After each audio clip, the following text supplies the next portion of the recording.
La teología se está abriendo enormemente a los laicos, lo que durante muchos años ha sido tradicionalmente una formación para religiosos, clérigos, sacerdotes. Ahora en todo el mundo está tomando gran interés en los laicos. Y las universidades católicas y las universidades pontificias y las universidades de inspiración cristiana están abriendo sus puertas a los laicos para que reciban formación teológica. Pero es necesario hacer una teología para laicos. Ese es el tema de hoy en el Pulso de la Fe. Acompáñenos para conocer una teología para los laicos.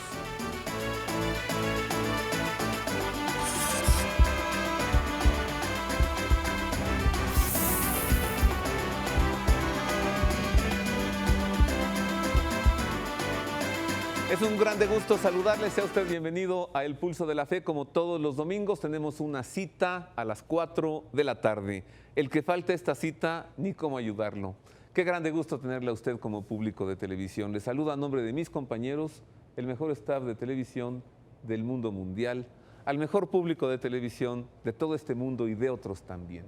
Sea bienvenido. Muchas gracias. Gracias a mis alumnos, mire nada más, Ken Pompó, del Día del Maestro, mire, corbatita, gracias. Comencemos con buenas noticias. El Papa Francisco canonizó a la segunda santa mexicana. Recordemos quién es la primera, la Madre Chuy, la Madre María de Jesús Sacramentado Venegas de la Torre. Ahora tenemos una santa mexicana más, la Madre María Guadalupe García Zavala. Estas son las imágenes, la crónica, conozcámosla. ¿Quién fue la Madre Lupita? Dos jóvenes latinoamericanas iluminadas por la gracia de Dios que obró en ellas haciendo grandes cosas. La colombiana Madre Laura de Jesús Montoya, nacida en 1874 cerca de Medellín, eligió estar de parte de los indígenas, una infancia marcada por la muerte violenta de su padre, pero también por la piedad religiosa de su madre, que le enseña la fuerza sanadora del perdón. Inteligente y aguda, llega maestra con solo 19 años, hace que los niños conozcan distintas nociones, pero también los valores cristianos. Después la decisión de seguir la llamada de servir a los discriminados y a los más pobres, fundando la Congregación de las Hermanas Misioneras de la Bienaventurada Virgen María Inmaculada y de Santa Catalina de Siena, hoy presente en América Latina, África y Europa.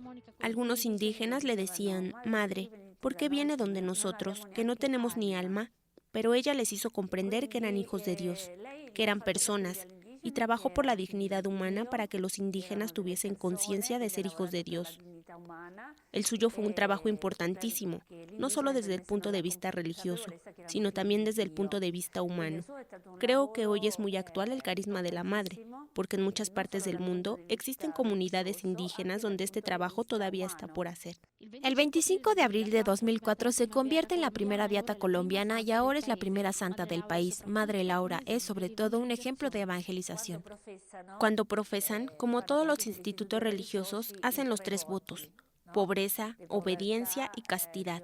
Pero inmediatamente después añaden una promesa de apostolado que nace de la experiencia casi mística que tuvo Madre Laura de la sed del Señor en la cruz. Escribiendo, dijo al Señor, tú tienes sed de almas, yo tengo sed de saciar tu sed.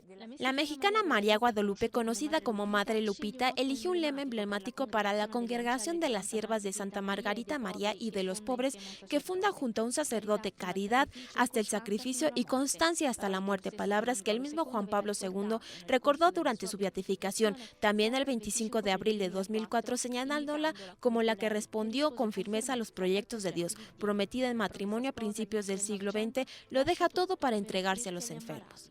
Una hermosa figura, pero lo más bonito que tiene es su sencillez. No es alguien que ha escrito, no es una mística, ¿no?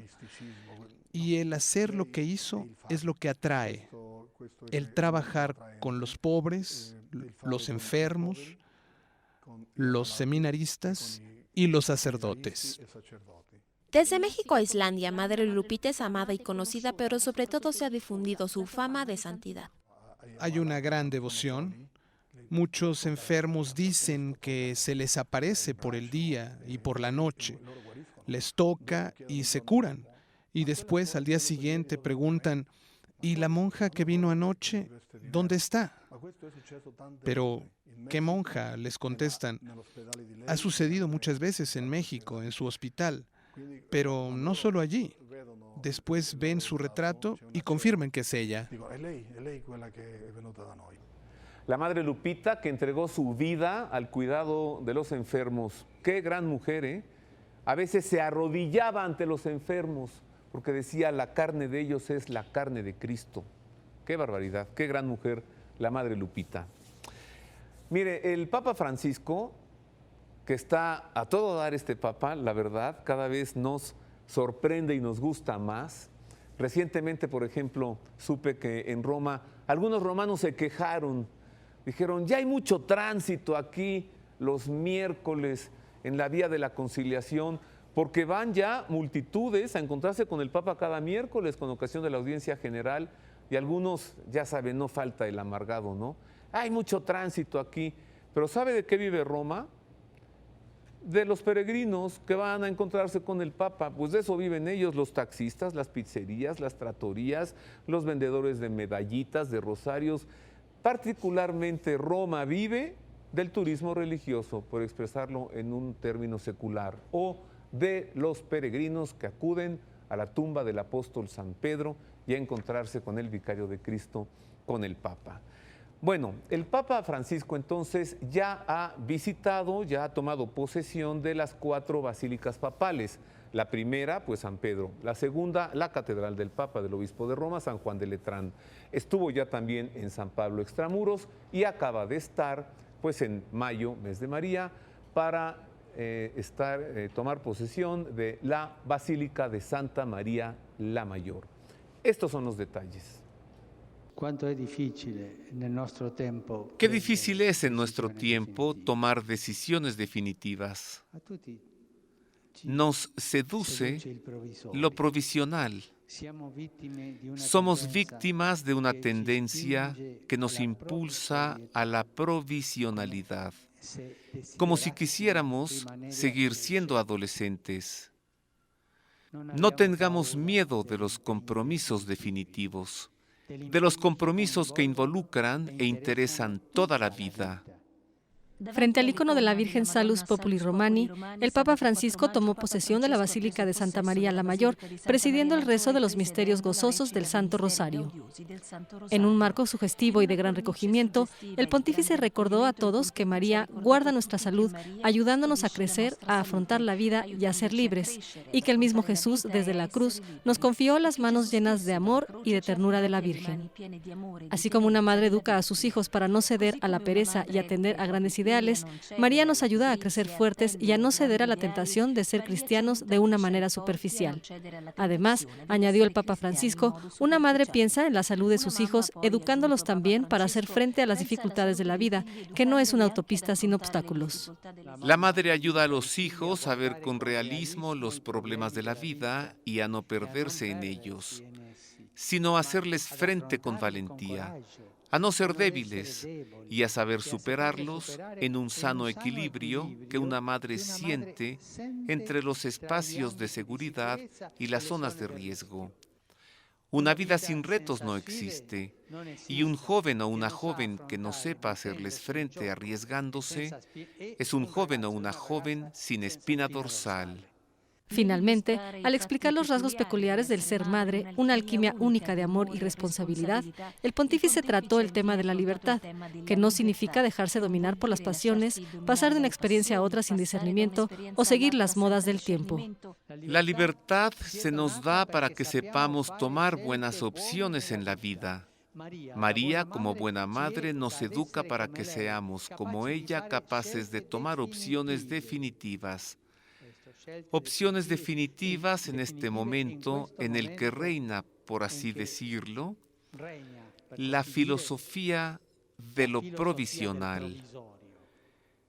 Es muy difícil comprometerse definitivamente en la vida y ella nos ayuda a realizar opciones definitivas con la libertad que ella respondió sí al plan de Dios sobre su vida. El Papa Francisco en su segunda visita a la Basílica de Santa María la Mayor, la primera, recuerda, justo al día siguiente de su elección, se levantó muy temprano y se fue a la Basílica a dejarle flores a la Virgen María, el Papa Francisco. Ahora ya con esta toma de posesión, pues es Basílica Papal. Avancemos, nuevos cadetes de la Guardia Suiza tomaron juramento. Las imágenes son de colección. Esto no sucede siempre, ni siquiera es un evento que se repita año con año. Simplemente cuando hay nuevos cadetes, juran y con una mano en la bandera y la otra mano levantada con los 3 dedos así, Dios Padre, Dios Hijo, Dios Espíritu Santo, y juran dar su vida en el servicio a la Santa Sede y en la defensa y la tutela y la protección de la vida del Papa. Veamos las imágenes, juramento en la Guardia Suiza Pontificia. La jornada es una de esas en las que un muchacho de los cantones suizos trasplantado a la sombra de la cúpula de San Pedro sueña con una emoción que incluso amenaza con comprometer el aspecto marcial que requiere la circunstancia. El 6 de mayo de cada año es fiesta grande para la Guardia Suiza y para 35 nuevos alabarderos. El lunes pasado fue el día esperado y emocionante del juramento, horas intensas desde el alba hasta el ocaso, para, como dijo el Papa Francisco al recibirlos en audiencia por la mañana, prepararse no tanto para un gesto heroico como el que realizaron sus 147 antiguos compañeros que cayeron en el saqueo de Roma de 1527 en defensa de Clemente VII, sino para otra forma de sacrificio que también es exigente, poner sus energías juveniles al servicio de la Iglesia y del Papa. Estoy seguro de que la decisión de poner años de su vida al servicio del Papa no es ajena a su fe. Más bien, las motivaciones más profundas que los han empujado a Roma tienen su origen precisamente en su fe. Recuérdenlo bien, la fe que Dios les dio el día del bautismo es el tesoro más precioso que tienen. Y también su misión al servicio del Papa y de la Iglesia encuentra allí su origen, en la fe. El encuentro a tú con el Papa, precedido de su bendición a la bandera del cuerpo y compartido con los familiares y autoridades llegados desde Suiza, se consuma a media mañana, pero ya a las 7:30 de la mañana los reclutas están formados en uniforme de gala frente al altar de la Cátedra de San Pedro. La misa que abre la jornada la preside el cardenal secretario de Estado, Tarcisio Bertone, que recuerda la fisonomía única de un cuerpo en el que ser hombres de armas está vinculado a ser hombres de Cristo. El Espíritu Santo les dará también a ustedes, queridos jóvenes guardias, en el momento de su juramento, el consuelo de Dios, para que tengan siempre la certeza de estar siempre en la verdad, estando con Pedro y por tanto con Jesús. Después de la misa y antes de la audiencia con el Papa Francisco, el recuerdo de los caídos de hace 5 siglos se convierte en un acto conmemorativo. Se deposita una corona de laurel en la plaza de los protomártires romanos, escoltada por el comandante de la guardia, el coronel Daniel Henrik, y poco después el sustituto de la Secretaría de Estado, Monseñor Angelo Becciu. Decora con algunas condecoraciones pontificias a 9 hombres de la Guardia Suiza, no sin haber recalcado que los pertenecientes al cuerpo son herederos de una gran tradición de amor a la Iglesia y a la Santa Sede. A las 17 horas llega por fin el momento más emocionante. A causa del mal tiempo, el escenario del juramento no es la tradicional geometría del patio de San Damaso, sino el Aló Paulo VI, pero la solemnidad es idéntica, con paso marcial marcado por el sonar de los tambores. La compañía de los nuevos reclutas gana lentamente el centro de la escena. Después, acabado el ceremonial, uno a uno visiblemente emocionados, los jóvenes avanzan y, tras asir la bandera con la izquierda, alzan el brazo derecho, la mano con el signo de la Trinidad, y pronuncian la fórmula del juramento. Juro observar fielmente, lealmente, honorablemente todo lo que se me ha leído en este momento. Que Dios y nuestros santos patrones nos asistan. La gran jornada ha terminado y es el comienzo de una experiencia que, como dicen todos, no se olvidará nunca. Hay cosas solemnes todavía en este mundo, todavía quedan cosas solemnes, y una de estas es el juramento de los nuevos cadetes de la Guardia Suiza Pontificia. Vámonos ahora hasta Nazaret, acompáñenme, porque resulta que se va a construir allí un centro de pastoral para la familia, y nos habla de esto el presidente del Pontificio Consejo para la Familia. ¿Qué es lo que se va a construir allí en Nazaret? Entérese. Una colina que domina el centro habitado de Nazaret, desde donde se eleva la Basílica de la Anunciación. En este sugerente lugar es donde surgirá el Centro Internacional para la Familia Nazaret, un centro de espiritualidad, de evangelización, formación pastoral, dedicado precisamente a la familia, con un auditorio espacio para conferencias, habitaciones y una iglesia. Por deseo de Benedicto XVI, el centro, configurado jurídicamente como Fundación Vaticana, ha sido confiado a la renovación en el Espíritu Santo y será uno de los corazones que impulsará las iniciativas del Pontificio Consejo para la Familia. Este proyecto nació en la mente de Juan Pablo II. En abril recordamos el 8º aniversario de su muerte. Un día, confiándose al cardenal Caffarra, dijo: quisiera ser recordado como el Papa de la familia. En esta onda quisiéramos iniciar este centro internacional en Nazaret para la familia. La familia de Nazaret sigue siendo el lugar ideal, el lugar santo del que todas las familias cristianas, en especial, toman inspiración. En Nazaret reside el 40% de los cristianos de Tierra Santa. Aquí comenzó la historia de amor hacia el mundo y desde aquí se puede comenzar de nuevo, especialmente en un momento de crisis para la familia, constantemente amenazada también por legislaciones que no reconocen plenamente su papel como un núcleo fundamental de la sociedad. Hay un dato de fondo. La familia, a pesar de ser bombardeada, golpeada y no ayudada, resiste de verdad. Debe recibir el Premio Nobel de la Resistencia Generosa. Las familias cristianas muestran que es hermoso, que es posible ser familia. Nosotros no queremos ir contra nadie, aunque con nuestra alegría quisiéramos provocar, eso sí, un poco de envidia, porque verdaderamente la familia es el patrimonio más bello de la humanidad. Entre tanto, se avanza rápidamente en la organización del próximo Encuentro Mundial de las Familias, programado en Filadelfia en septiembre de 2015, encuentro que habilitará las indicaciones surgidas en Milán el año pasado, cuando se analizó la relación entre la familia, el trabajo y la fiesta, un momento de crecimiento e intercambio en el que participaron personas de 153 nacionalidades distintas. En la misa conclusiva de Brezo, que celebró Benedicto XVI, participaron 1 millón de fieles, signo de que la familia es un corazón que late, el lugar del don y de la gratuidad, temas que retomó este mes también el Papa Francisco, que formó parte del Pontificio Consejo para la Familia. La familia es la escuela de la comunión, la escuela de la fraternidad. Y yo creo que el Papa Francisco está dando una estrella polar al Pontificio Consejo para la Familia, para que continúe con un nuevo impulso el apoyo, la difusión de esta espléndida creación de Dios y de los hombres, que es la familia. Estoy aquí tuiteando. Gracias por los mensajes, gracias por los tweets. Le invito a que usemos las redes sociales y platiquemos no solo hoy, también durante toda la semana. Tenemos todavía mucho que aportar. Allí está la cuenta de Twitter de un servidor. También en la página web de Canal 40. Usted podrá encontrar allí varios programas ya transmitidos de El Pulso de la Fe. Entra al sitio, pone videoteca, se va directo a El Pulso de la Fe. Y allí hay varios para que usted los pueda ver de nuevo. Hagamos una pausa, es breve. Regreso pronto para entrar al tema central, una teología para laicos. La gran oportunidad de que los laicos tengamos acceso al conocimiento de Dios, a la teología. Vuelvo con esto y con más.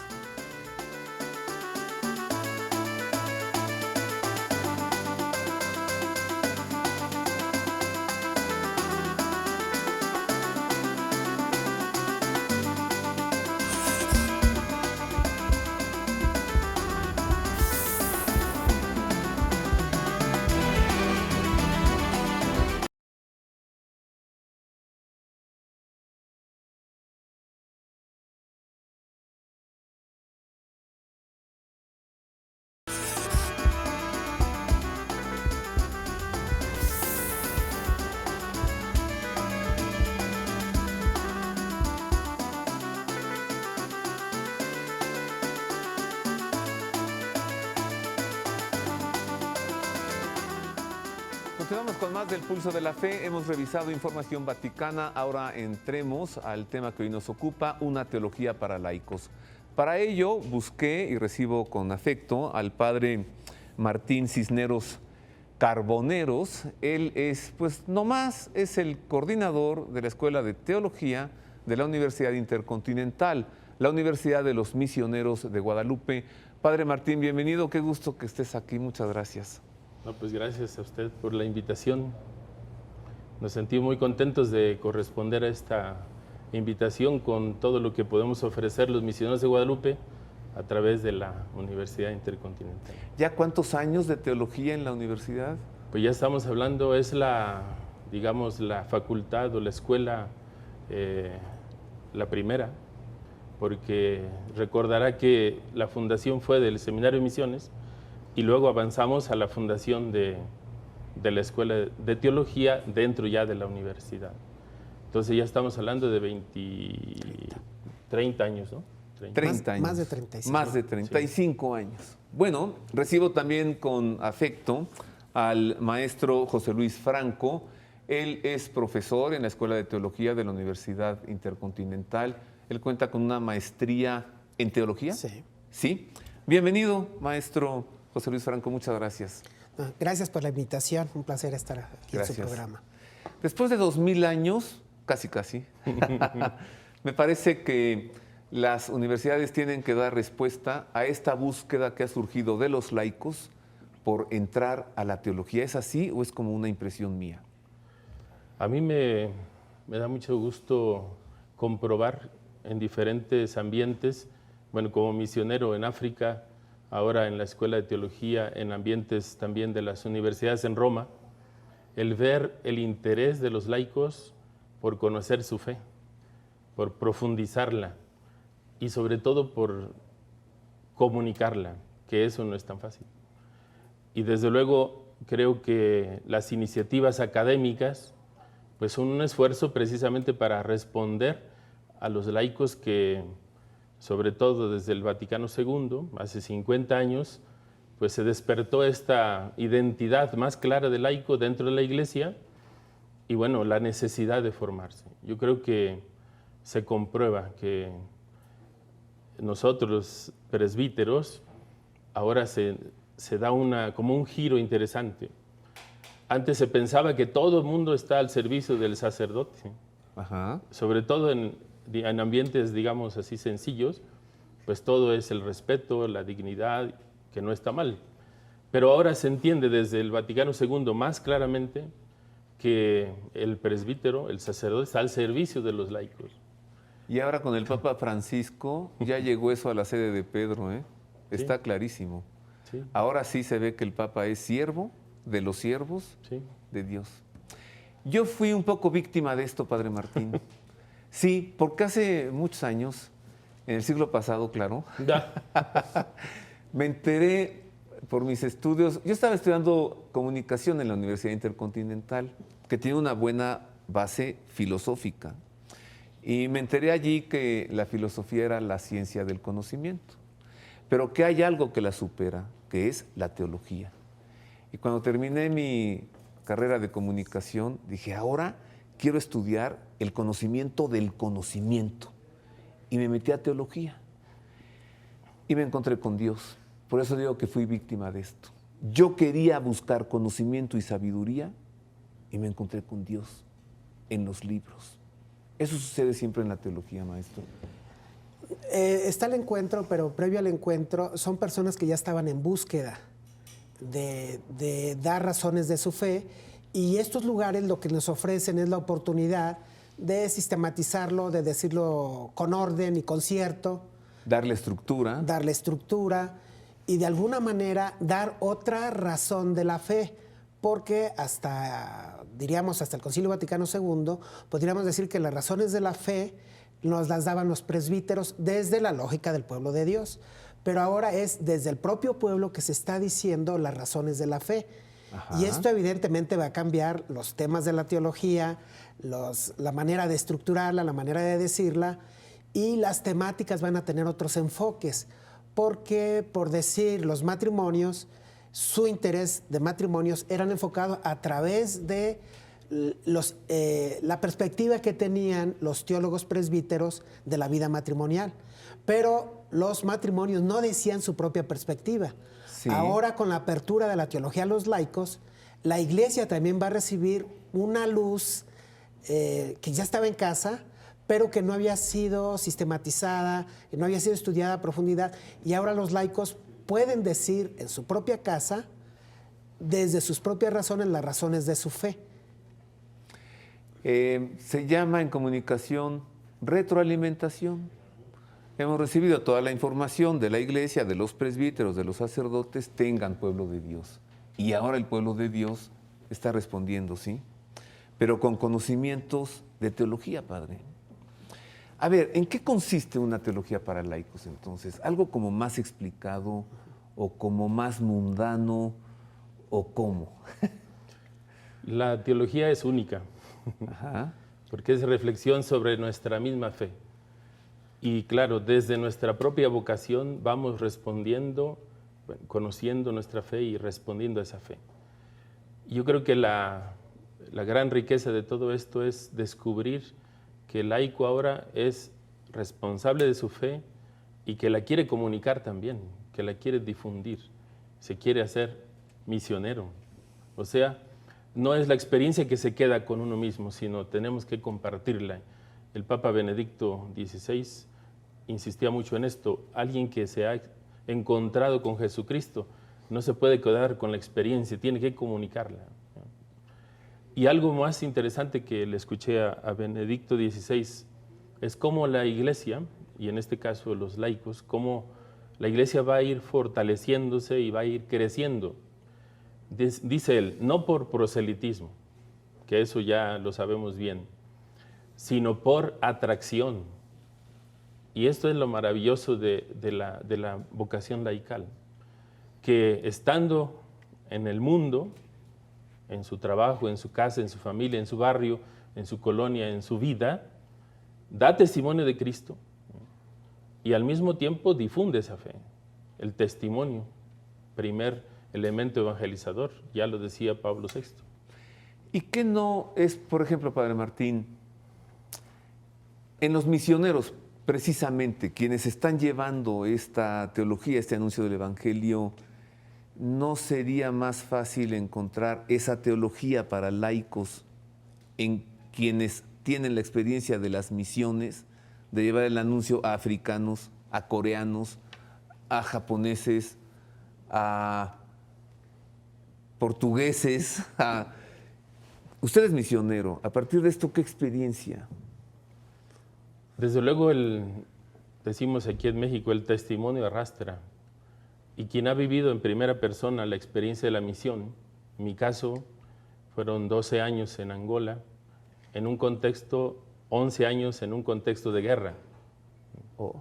Quiere decir que el sembrar esperanza en este pueblo, el recoger también todas sus esperanzas de vida, de pasar de esa situación grave de guerra con todas las consecuencias sociales, el vivir con ellos ese anhelo de paz, ¿no?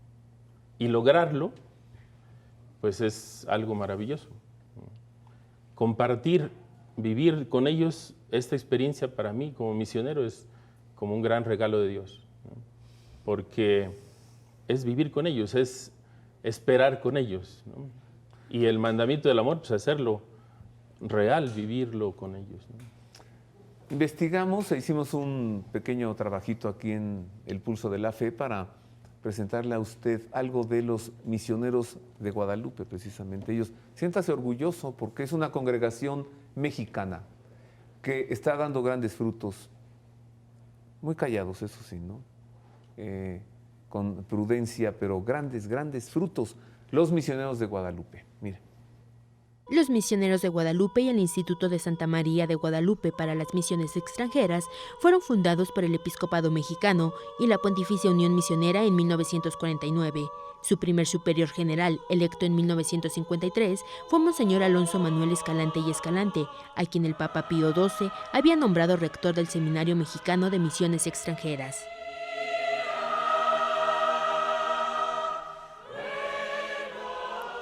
Los misioneros de Guadalupe participan en la misión de la Iglesia en la labor de la evangelización de quienes no conocen a Cristo, formando agentes evangelizadores y enviando misioneros a los países no cristianos que el Papa les indica.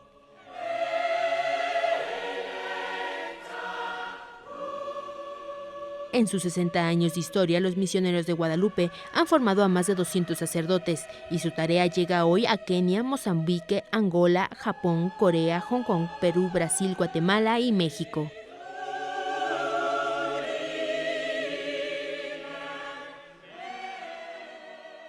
Ellos son los misioneros de Guadalupe, el padre Martín es misionero de Guadalupe. ¿Hace cuánto tiempo que hicieron la Universidad Intercontinental, maestro? ¿Cuántos años tiene la universidad? Celebramos los 35 años, hará 3 años, vamos para 38 años. 38 años. Sí. Y yo fui la segunda generación de comunicación.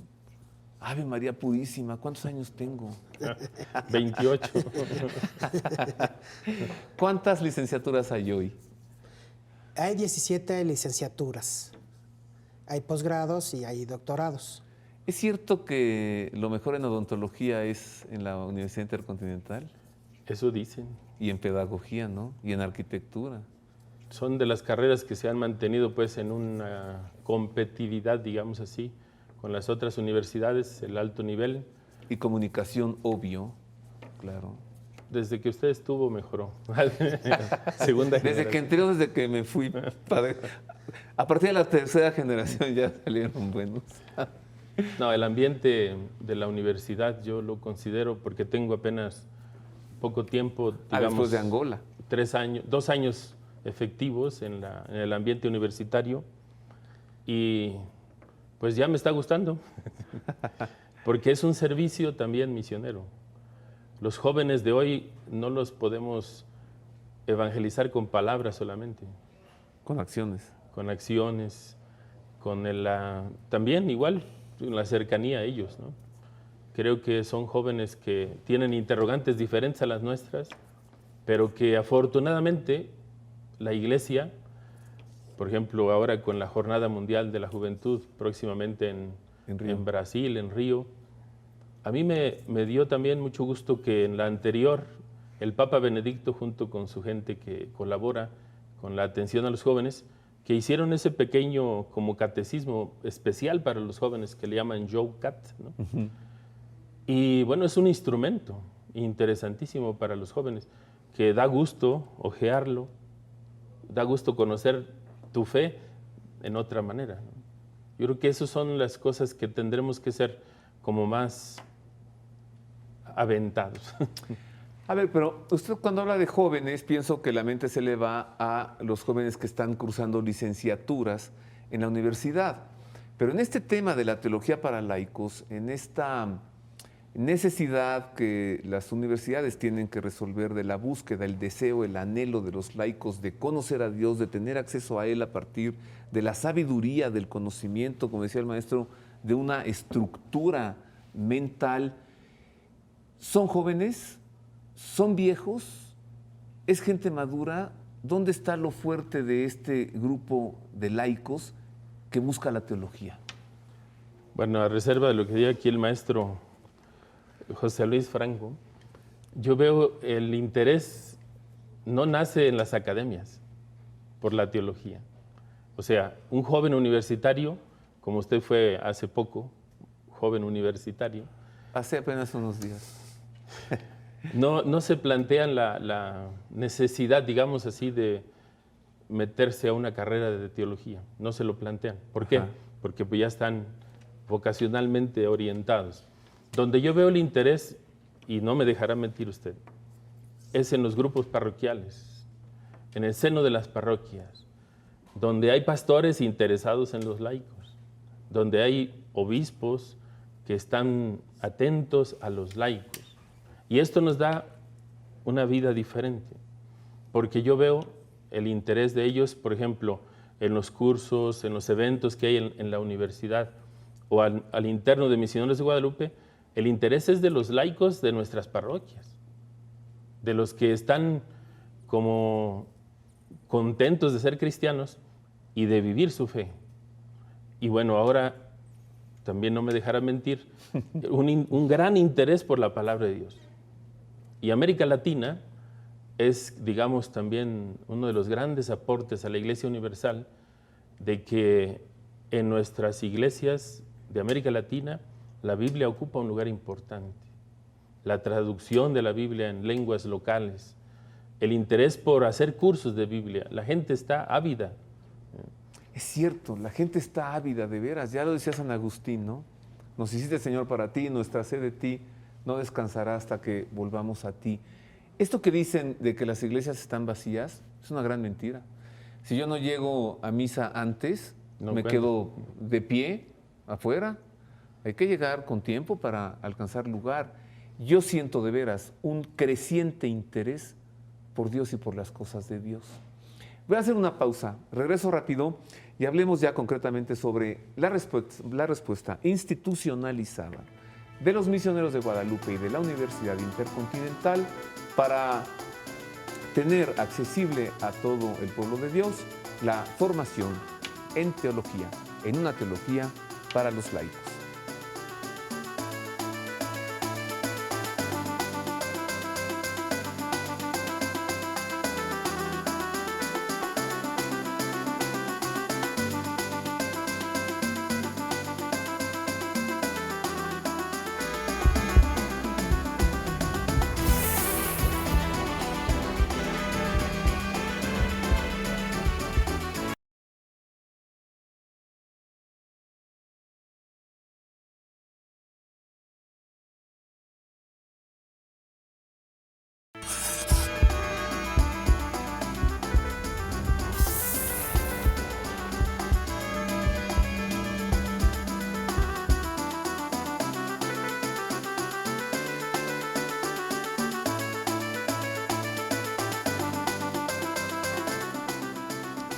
Hoy estamos hablando en el Pulso de la Fe sobre una teología para los laicos. Estoy platicando con el padre Martín Cisneros Carboneros. Él es el coordinador en la Escuela de Teología en la Universidad Intercontinental de los Misioneros de Guadalupe.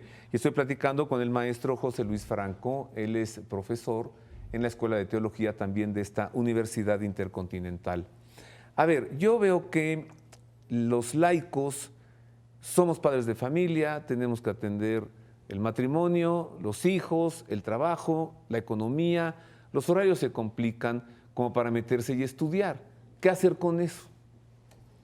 Pues yo veo testimonios muy bonitos de parejas, sobre todo ahora, que no es solamente el señor o la señora que quieren estudiar, sino como pareja cristiana.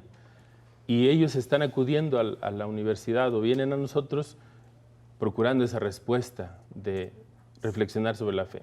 Concretamente, la Universidad Intercontinental y Misioneros de Guadalupe ofrece en este tiempo de verano, por ejemplo, cursos para que profundicen su fe.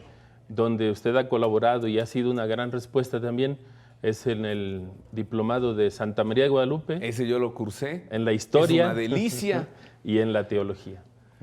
La parte histórica y la parte teológica. Y ha habido muy buena respuesta, el interés es muy grande. Sí, yo fui alumno, estuve yendo todos los sábados a la Universidad Intercontinental a tomar este diplomado del acontecimiento guadalupano. Los misioneros de Guadalupe, explicando el acontecimiento guadalupano, es una maravilla. Entonces, ¿son cursos y son diplomados también? Sí, y estamos ahorita, bueno, también usted tiene el privilegio de la noticia. ¿De qué padre?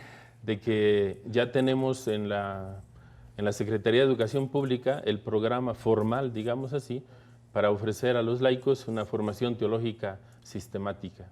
Se va a llamar Teología en la modalidad mixta, que eso lo vamos a ir aprendiendo tanto los candidatos a la teología en esta modalidad, que es precisamente con perfil laico, y nosotros también como profesores que vamos a ir acompañando. ¿Los diplomados cuándo empiezan? Ya en junio. ¿En junio, a principios de junio? Sí. ¿O a mediados? Principios de junio. ¿Y cuántos diplomados son? Bueno, de parte de la escuela, cada escuela de toda la universidad ofrece sus cursos de verano, ¿no? En el caso de teología, ahorita tenemos este diplomado de Santa María de Guadalupe en la historia y en la teología. Y queremos avanzar para que con esta posibilidad de hacer licenciatura en teología, en esta modalidad mixta, para laicos, se pueda también cursar ya algunas materias durante el verano, que sería favorecer sobre todo pues a los laicos, ¿no? E ir encontrando los tiempos para que ellos se vayan pues vayan cursando las materias. Claro, los sábados, por ejemplo. ¿Todos los diplomados son los sábados? Ahorita en el verano se pueden abrir también durante la semana, También. pero privilegiadamente para los sábados. Los sábados. Maestro Franco, ¿en qué consiste esto de una teología mixta? Es un sistema de teología donde los laicos no tienen que ir a la universidad, al salón de clases, sino que todo el material que el laico necesita se le hace llegar a través de la red. Lo único que necesita es una computadora y una cuenta de correo. Ajá. Y el mismo sistema de la universidad le ofrece esa cuenta. O sea, se puede cursar la licenciatura en teología a distancia, Exacto. por internet. Sí. Exacto. Vaya, no hay que ir. Bueno, eventualmente. Y esto nos da un margen de poderlo ofrecer pues, a todo México, porque no estamos pensando solamente en la Ciudad de México, porque las redes ya nos abrieron el universo. Sí.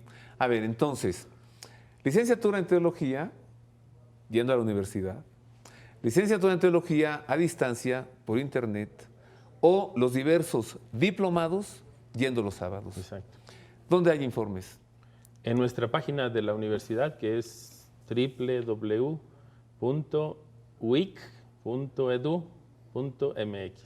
En la página de internet de la Universidad Intercontinental, www.wic.edu.mx. También al teléfono, padre. Sí.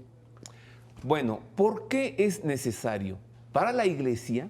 Es una pregunta que me he hecho yo desde hace mucho tiempo. Que los laicos estudien, cuando algunos piensan lo contrario, ¿no? No, para la Iglesia sería mejor que no sepamos. ¿Qué beneficio tiene la Iglesia como institución de que los laicos sepamos? El primer beneficio es que toda la comunidad se enriquece, porque vamos a tener más personas que puedan acompañar a más cristianos para dar razones de su fe. Y también es una necesidad porque en el actual momento las personas exigen acercamientos más cercanos, más personales, más afectivos. Y con la cantidad de presbíteros y religiosas es imposible técnica y realmente que con ese número se pueda atender a tantas personas que demandan atención pastoral más personal, más cercana. Necesitamos que se multipliquen y por mucho los emisarios de la palabra para los mismos cristianos. Y aunque los presbíteros que lo hacen muy bien quieran, es imposible que lo hagan porque son muy pocos. Entonces ya no es un asunto de solo nos faltan más presbíteros, es que nos faltan laicos comprometidos. Y no solamente hombres, ¿eh? Aquí hombres y mujeres. Sí. La mujer teóloga tiene una sensibilidad especial. Ajá, porque puede saber por experiencia lo que es la maternidad, lo que es el matrimonio. Me parece que el lenguaje laical para los laicos como que es más sencillo, ¿no? Sencillo y el aporte yo creo que de la mujer en la teología es la sensibilidad que tiene para captar la fe y acercarse al misterio, porque es una sensibilidad especial. Nuestras mamás nos enseñaron la fe con un amor, con un cariño, ¿no? Que no necesitan ir a la Universidad Intercontinental, sino que lo llevan en el corazón y eso, pues, todavía profundizado, pues nos da mucha más luz a todos, ¿no? Y la pregunta que hacía a mí se me hace muy interesante, que el laico tiene que ir respondiendo cada vez más a su vocación y a su misión. Y ya lo decía la Christi Fidelis Laici de Juan Pablo II, está el documento de pontificio del mismo Vaticano II, la insistencia de que el laico tome su lugar en la Iglesia. Sí, de veras, porque esos presbíteros o sacerdotes que como que se sienten laicos, no. Y esos laicos que como que se sienten curitas, tampoco, ¿no? Cada quien tiene su papel y su misión en la Iglesia. El sacerdote como sacerdote, el laico como laico. En la experiencia que han tenido ustedes formando laicos en esta teología para laicos, ¿cuál es la mayor como necesidad en el laico al querer conocer con una estructura teológica a Dios? Pues es responder a las grandes interrogantes que cada persona se hace y que el ser humano se hace.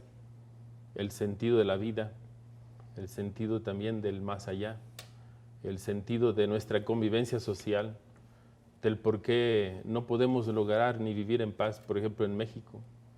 En las grandes interrogantes, la teología, la fe tiene que responder. y lo intentaremos juntos, porque ya no se trata de transmitir solamente verdades, ¿no?, sino buscarlas juntos. Y creo que además tenemos la gran experiencia de, quizá en otra ocasión lo podemos platicar, si nos invitan. Por favor, padre, está invitado siempre. Este diálogo que el mismo Benedicto XVI ha abierto entre cristianos y no cristianos, entre creyentes y no creyentes, que sentados a la mesa en un diálogo fraterno buscamos la verdad. Y yo creo que ahí es un gran desafío que tenemos todos. ¿Cómo se define la teología? ¿Qué es teología? Sí, la teología es la reflexión crítica y sistemática de la experiencia de fe de los seguidores de Jesús. Y la diferencia es quién es el sujeto que la elabora. Hasta ahora fundamentalmente han sido clérigos y el resultado es muy bueno, pero no es suficiente. O sea, que sea bueno no significa que sea suficiente. Falta la otra voz y va a ser exactamente la misma función, pero debe tener herramientas metodológicas en teología para hacer esa misma función al interior de la iglesia. Y como decía hace rato, eso nos va a enriquecer a todos, porque es mejor tener 2,000 teólogos que 1,000. Y con los laicos podemos multiplicarlo a varios exponentes.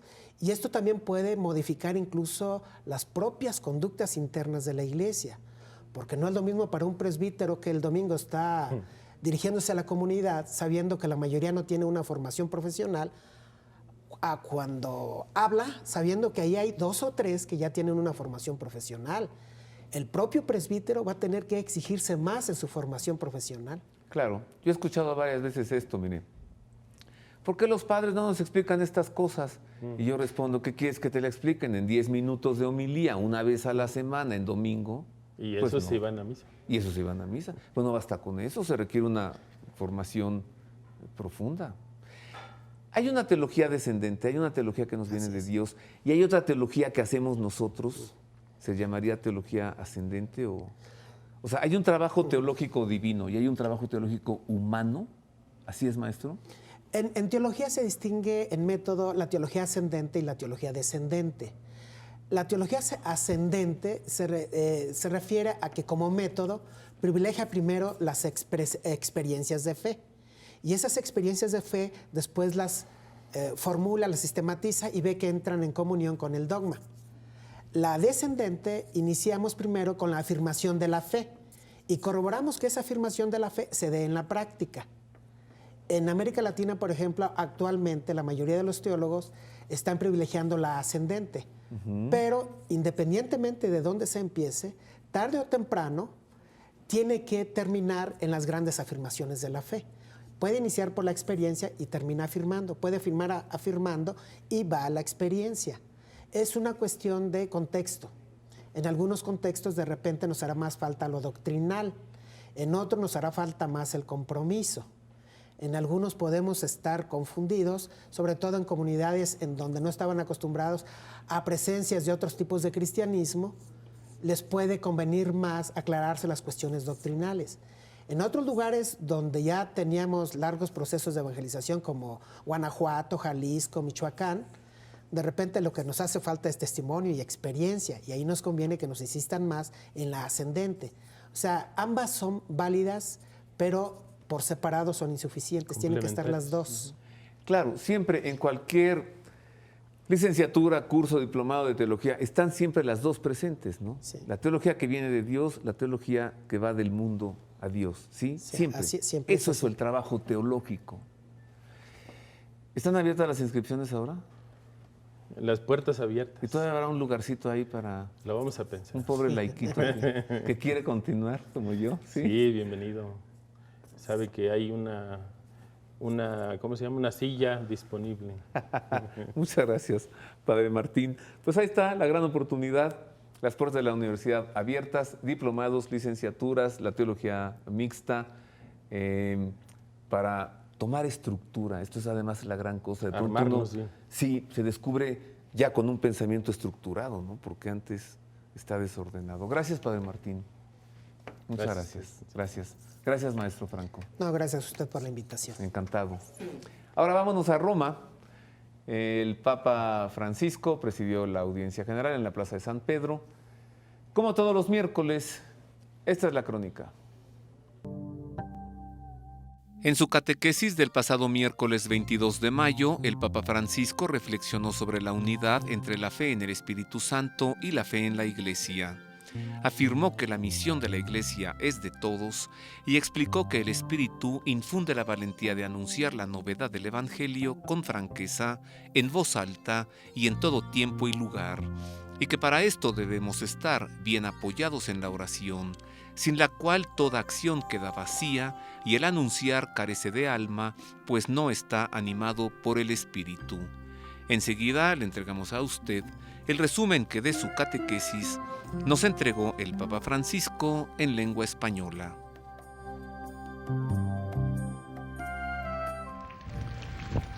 Queridos hermanos y hermanas, en el credo, tras la profesión de fe en el Espíritu Santo, decimos: creo en la Iglesia, que es una, santa, católica y apostólica.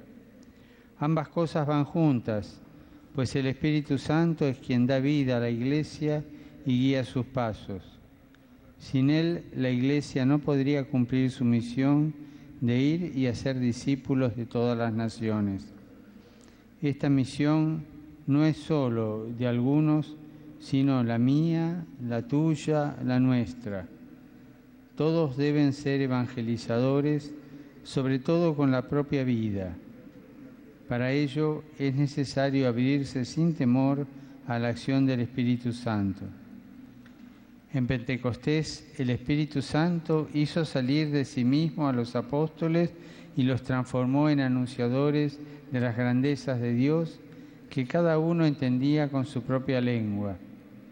Así la confusión de las lenguas, como en Babel, queda superada, porque ahora reina la apertura a Dios y a los demás, y lleva al anuncio de la palabra de Dios con un lenguaje que todos entienden, el lenguaje del amor que el Espíritu derrama en los corazones.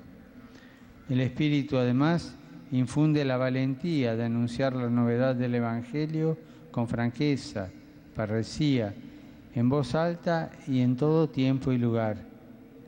Y esto bien apoyados en la oración, sin la cual toda acción queda vacía, y el anunciador carece de alma, pues no está animado por el Espíritu. Saludo con afecto a los peregrinos de lengua española, en particular a los venidos de España, Argentina, Chile, Ecuador, Guatemala, México, Perú y otros países latinoamericanos. Que todos nos dejemos guiar por el Espíritu Santo para ser verdaderos discípulos y misioneros de Cristo en la Iglesia. Muchas gracias. Dominus vobiscum. Et con spiritu tuo. Sit nomen Domini benedictum. Et hoc nunque in saeculum. Adiutorum nostrum in nomine Domini. Qui fecit caelum et terra. Benedicat vos omnipotens Deus, Pater et Filius et Spiritus Sanctus. Amén.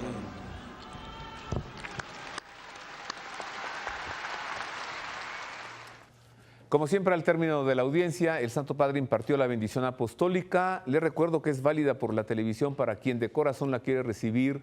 Y le recuerdo también que con ocasión del Año de la Fe que estamos viviendo, se puede ganar la indulgencia plenaria escuchando las catequesis del Romano Pontífice, y hacerlo por televisión es la gran oportunidad. ¿Cómo dice ese dicho? Estoy tratando de acordarme. Un católico ignorante es un mal católico o algo así.